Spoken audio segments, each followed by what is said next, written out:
नमस्कार दोस्तों, स्वागत है आप सभी का आपके अपने चैनल ऑनलाइन एंड ऑफलाइन ज्ञान में। दोस्तों, आप लोगों ने ये नोटिस तो देख ही लिया होगा। अलग अलग प्लेटफॉर्म पे आप लोगों को इसकी इन्फॉर्मेशन मिल गई है, लेकिन हमारे सीसेज वाले भाइयों के लिए कोई भी आप लोगों के सामने बात नहीं करेगा।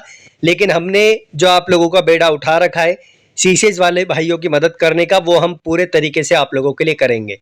8 और 9 नंबर का पॉइंट है जो सीसीज वाले भाइयों के लिए महत्वपूर्ण है, उसे आप लोगों को बहुत अच्छे तरीके से समझाना मेरी रिस्पॉन्सिबिलिटी है। उसे मैं बहुत अच्छे तरीके से समझाऊंगा, तो वीडियो को आप लोग पूरा देखना ताकि सारी चीज़ें आप लोगों को समझ आ जाए। तो ये चीज़ें समझाने से पहले आप जानते हैं टेक्नीशियन के मॉक टेस्ट मैंने आप लोगों को ऑलरेडी दे दिए हैं बहुत कम कॉस्ट में, 65 रुपीज़ में। अगर आपने नहीं अटैम्प्ट किए हैं तो डिस्क्रिप्शन से जाके अटैम्प्ट कर लेना। अब आते हैं भैया इस पर। अब यहाँ पर क्या है, ये परसेंटाइल का खेल क्या है, ये बनाया क्यों है, सबसे पहले तो ये समझो।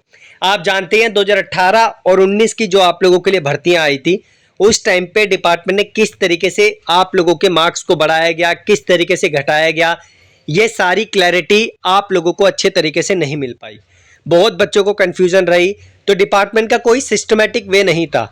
अगर डिपार्टमेंट का कोई सिस्टमेटिक वे भी था तो डिपार्टमेंट ने जो है आप लोगों को इसकी क्लैरिटी नहीं दी कि हम इस तरीके से जो है आप लोगों का नॉर्मलाइजेशन करेंगे। लेकिन डिपार्टमेंट ने इन सारी समस्याओं को देखकर आप लोगों के लिए परसेंटाइल बेस का खेल निकाला, और अब जो आप लोगों को मार्क्स यहाँ पर मिलेंगे वो परसेंटाइल बेसिस पे मिलेंगे।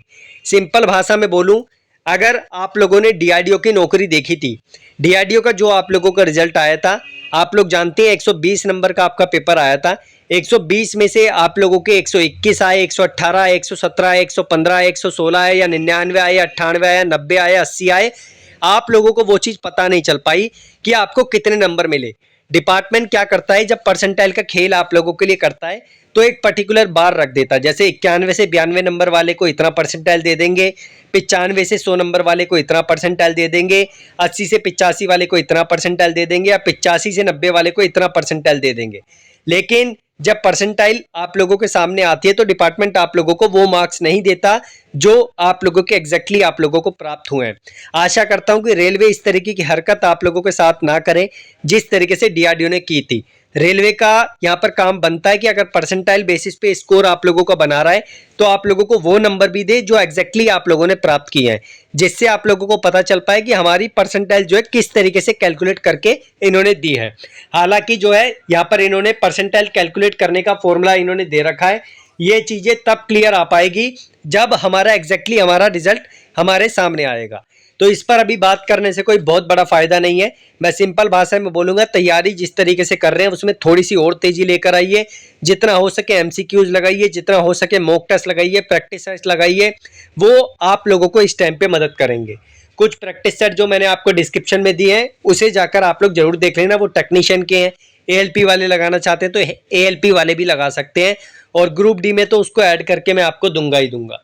उसके बाद अगर मैं बात करूं, यहाँ पर हमारा मेन मकसद जो बनता है, हमारा समझाने का मकसद है 8 और 9 पॉइंट का। 8 और 9 पॉइंट को लेकर एक बहुत बड़ी कंफ्यूजन है कि सर जो सीसीएस वाले भाई हैं, अगर फॉर एग्जांपल अगर यहाँ पर रिजर्व कैटेगरी का, ईडब्ल्यूएस कैटेगरी का 40 का क्राइटेरिया दे रखा है, अगर हम 39 नंबर लेकर आते हैं सीबीटी में तो क्या हमारे सीसीए के मार्क्स को जोड़ा जाएगा? सर हम 29 नंबर लेकर आते हैं, क्या हमारे सीसीए के मार्क्स को जोड़ा जाएगा? क्या सर हमारे लिए भी इतना ही मिनिमम क्राइटेरिया डिपार्टमेंट ने रखा है? तो हाँ भाई, सिंपल भाषा में बोलूं कि आप लोगों के लिए भी ये क्राइटेरिया डिपार्टमेंट ने रखा है। लेकिन आप लोगों के लिए क्राइटेरिया कैसे एप्लीकेबल होता है, हमें बात करनी है इसके ऊपर। तो आप लोगों के लिए एप्लीकेबल होगा, फॉर एग्जांपल आपने अप्रेंटिस का जो एग्जाम दिया था उसमें आपके 90 नंबर आए। अब इसका 1/3 हम लोग कर लेंगे तो हमारे 30 नंबर यहाँ पर हमें मिल गए। अब सीबीटी में आप लोग यहाँ पर मान लो 15 नंबर लेकर आ जाते हो, या चलो 20 नंबर लेकर आ जाते हो, 20 लेकर चलते हैं इसको, 20 नंबर आप लेकर आ जाते हो तो ऑब्वियस है कि आपने ये वाला क्वालिफिकेशन का जो क्राइटेरिया है 40 नंबर का रिजर्व कैटेगरी से वो पार कर लिया। सेम चीज आपकी एससी पे भी एप्लीकेबल होगी, एसटी पे भी एप्लीकेबल होगी, सब पे एप्लीकेबल होगी। लेकिन अगर आप ये सोच रहे हैं कि सीबीटी जो आप लोगों का एग्जाम है सिर्फ उसी के बेस पे आपको इतने नंबर लेकर आने, में सीसी की बात कर रहा हूं, तो ऐसा नहीं होगा।